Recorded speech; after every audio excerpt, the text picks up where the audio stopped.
આજે આપણા ઈષ્ટદેવ ભગવાન શ્રી રામચંદ્રજી મહારાજના પ્રાગટ્ય દિવસ છે, એટલે રામનવમીની સૌને હું શુભેચ્છાઓ પાઠવું છું. સૌને મારા જય સિયારામ. આજે મહત્વના બે વિષયો ઉપર ગુજરાતભરની જનતાનું ધ્યાન દોરવાનું છે. ગઈકાલે વિધાનસભામાં મારો એક તારાંકિત પ્રશ્ન હતો. પ્રશ્ન ક્રમાંક 68 થી મેં એક પ્રશ્ન પૂછ્યો હતો અને ગૃહમંત્રીએ મને લેખિતમાં જવાબ આપ્યો. જોકે એની વિધાનસભામાં ઊંડાણપૂર્વક ચર્ચા ઊભા થઈને જે કરવાની હોય એ નથી થઈ શકી સમયના અભાવે, પરંતુ જવાબ જે આવ્યો એ ચોંકાવનારો છે. મેં એવું પૂછ્યું હતું કે અમદાવાદ અને સુરત જિલ્લામાં આખામાં કેટલા લોકોએ સ્વરક્ષણ હથિયારનું લાયસન્સ લીધું છે પોતાના માટે, સિક્યુરિટી ગાર્ડ કે પાક રક્ષણ કે અન્ય કોઈ લાયસન્સની વાત નથી કરી. માત્ર માણસ પોતે કમરે લટકાવવાની રિવોલ્વરના લાયસન્સો કેટલા લોકોએ લીધા છે. અને મને સરકારે આશ્ચર્યજનક આંકડો આપ્યો કે અંદાજે સુરતની અંદર 2900 લોકો અને અમદાવાદમાં 5100 લોકો, એમ કુલ મળીને લગભગ 8000 લોકો પાસે હાલમાં રિવોલ્વરના લાયસન્સ છે. અને 1000 અંદાજે 1000 કરતાં પણ વધુ લોકોએ નવા હથિયારો મેળવવાની અરજી આપી છે. અને આ જે કાંઈ 8000 લોકો પાસે હથિયારો છે, એ 8000 લોકોએ સરકારને એવી અરજી આપી હોય કે મારા જીવને જોખમ છે, મારા મિલકતને જોખમ છે, મારા ઉપર ભય છે, માટે મને બંદૂક આપો. સરકારે એને મંજૂરી આપી તો જ એની પાસે હથિયાર આવ્યું. આ આંકડો ખાલી સુરત અને અમદાવાદ બે જિલ્લાનો છે. રાજકોટ, મોરબી, ભાવનગર, જામનગર એનો આંકડો તો હજુ બાદ. આ આંકડો એવું બતાવે છે કે ગુજરાતના જે કોઈ પણ સુખી સંપન્ન લોકો છે એમને ગુજરાતની પોલીસ ઉપર કોઈ ભરોસો નથી, કાયદો વ્યવસ્થા ઉપર ભરોસો નથી, સરકાર ઉપર કોઈ ભરોસો નથી. એમને પોતાના કમરે રહેલી રિવોલ્વર ઉપર જ ભરોસો છે. કેમ કે જો એમના ઉપર ગુંડાઓ, લુખ્ખાઓ, લફંગાઓ, બદમાશો કોઈ હુમલો કરશે તો પોલીસ કે સરકાર એમને નહીં બચાવે. એમને એટલે જ પોતે રિવોલ્વર રાખીને ફરે છે કે મારું રક્ષણ હું પોતે કરીશ, મને કોઈના પર ભરોસો નથી. અને જો સરકાર પણ એવું માનતી હોત કે લોકોની સુરક્ષાની જવાબદારી સરકારની છે, તમારે પોતે ચિંતા નથી કરવાની, તો સરકાર આ રિવોલ્વરના લાયસન્સ આપવાના બદલે વટથી એમ કહેત કે કોઈ જરૂર નથી લાયસન્સની, જાઓ બિંદાસ ફરો રાજકોટની, અમદાવાદની, સુરતની બજારમાં, કંઈ થાય તો અમારા ઇન્સ્પેક્ટરો બેઠા છે. પણ સરકારે બાંહેધરી આપવાના બદલે લાયસન્સ આપી દીધું કે તમે તમારું કરો પોતે. આ તો 8000 લોકો છે અને આ તો બે જિલ્લાના છે. મારું એવું માનવું છે કે ગુજરાતમાં લગભગ 1 લાખ લોકો અંદાજે રિવોલ્વરના લાયસન્સ લઈને ફરતા છે. મારો આવો અંદાજ છે, કદાચ આંકડો વધુ હોય અથવા ઓછો પણ હોય. પણ ગુજરાતમાં ગન કલ્ચર જેવું યુપી બિહારમાં ગન કલ્ચર છે કે દરેક માણસ કટ્ટા લઈને રખડે છે અને ગમે ત્યારે ભડાકા કરે. આ પરિસ્થિતિનું નિર્માણ કેમ થયું કે લોકોએ લાયસન્સો લઈને, હથિયારો લઈને ફરવું પડે છે? આટલી મોટી પોલીસ શેના માટે છે? તો આજે હું એ તમને બતાવવા આવ્યો છું કે પોલીસ લોકોના રક્ષણ માટે નથી, પોલીસ લોકોને સુરક્ષા આપવા માટે નથી. પોલીસનો આખા ગુજરાતમાં ઉપયોગ માત્ર અને માત્ર આમ આદમી પાર્ટીના નેતાઓને પકડવા, ધમકાવવા, ડરાવવા, જેલમાં પૂરવા, એમને જેલમાં પૂર્યા પછી પણ તકલીફો આપવા માટે આખા ગુજરાતમાં પોલીસનો ઉપયોગ થઈ રહ્યો છે. જનતાને ભગવાન ભરોસે છોડી દેવામાં આવી છે. જનતાનું જે થવું હોય થાય, બુટલેગરો જે કરવું હોય તે કરે, ડ્રગ્સનું જે થવું હોય થાય.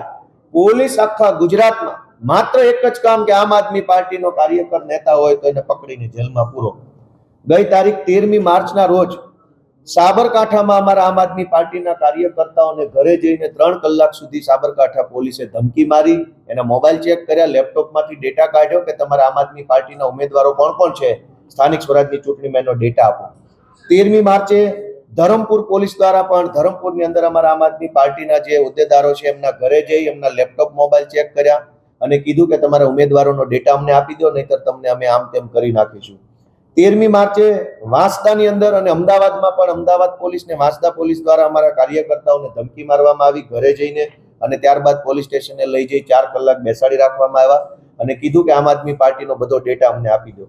14મી માર્ચે પાલનપુરની અંદર અમારા આમ આદમી પાર્ટીના જે હોદ્દેદારો છે એમના ઘરે જઈ પોલીસે એમનો પણ મોબાઈલ લઈ લીધો, ડેટા ચેક કર્યા અને તમારા ઉમેદવારોની યાદી અમને આપી દો અને તમને અમે જેમ કહીએ એમ કરો, નહીતર અમે તમને ખોટા કેસમાં ફિટ કરી દઈશું, એવી ધમકી મારી.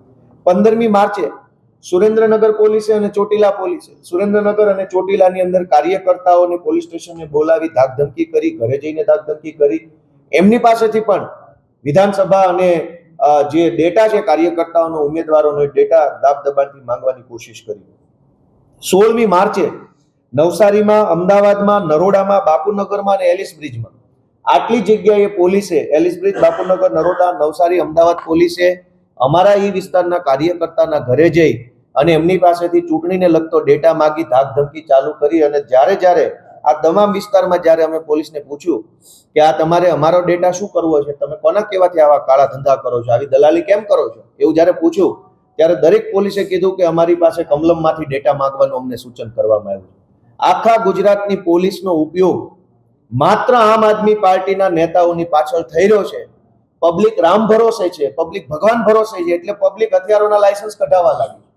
આ પરિસ્થિતિ ગુજરાતની થઈ છે. 17 તારીખે મોડાસા પોલીસે અને 24 તારીખે રાત્રે 2 વાગે અમદાવાદની અંદર અમારા આગેવાન અમજદભાઈ છે, એમના ઘરે એસઓજી પોલીસ, મહિલા પોલીસ બધા ઘરમાં ઘૂસી ગયા અને સવાર સુધી ગાળી ગલોચ કરીને એમની પાસેથી ડેટા કઢાવવાની કોશિશ કરી.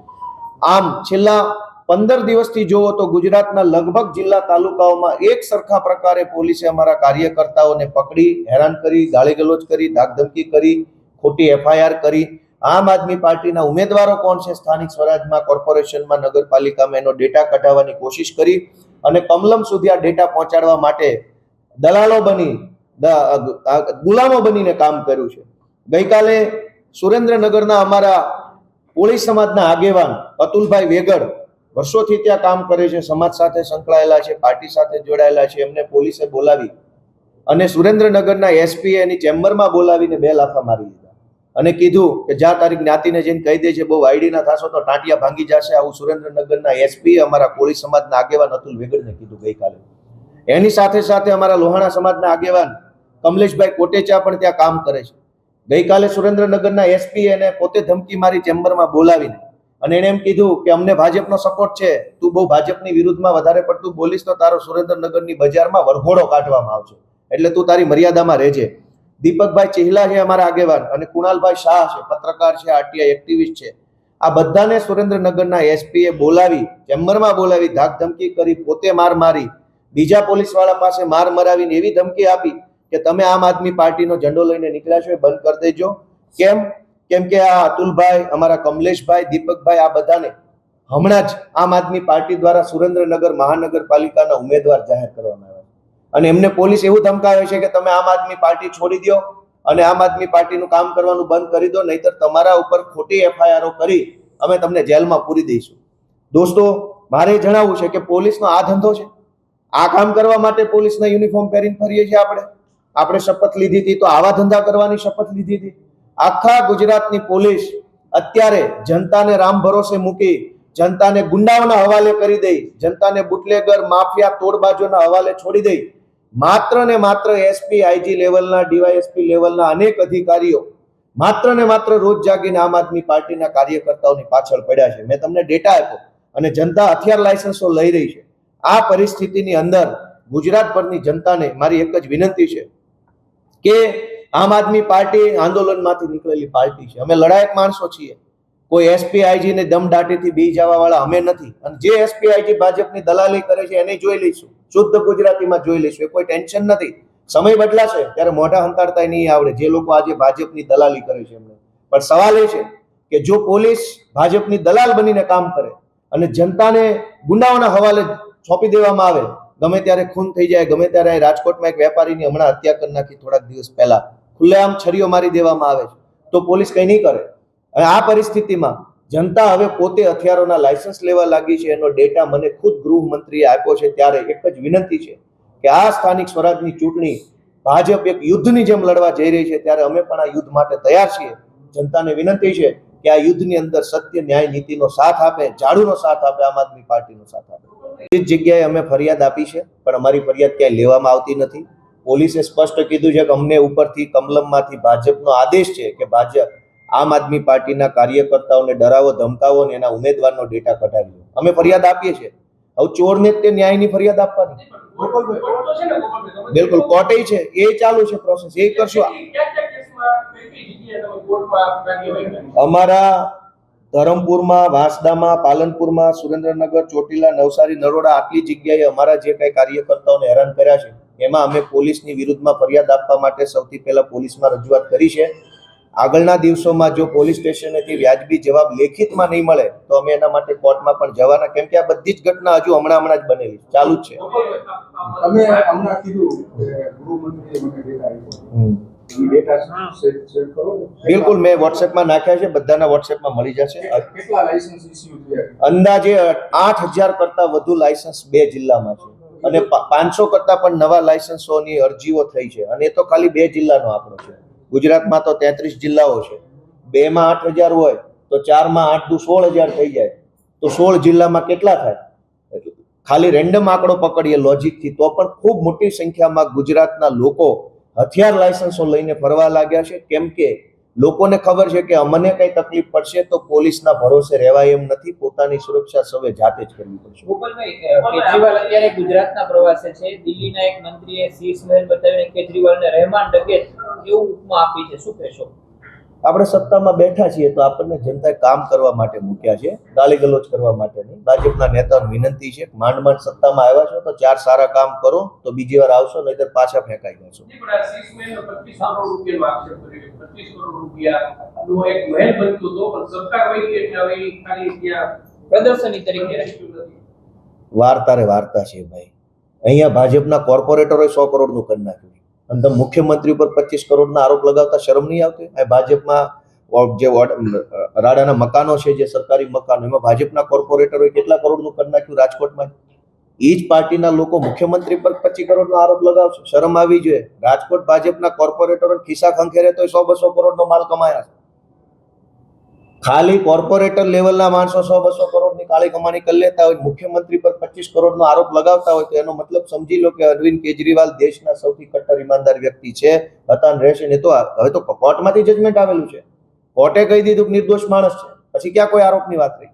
રહેમાન ડકેત આ શબ્દ પ્રયોજવો, હવે જેને પ્રયોજ્યો એ ભાઈ એના પોતાના પરિવારમાં જે રીતની એને પાલન પોષણ થયું હોય એ પ્રકારના શબ્દો વાપરે.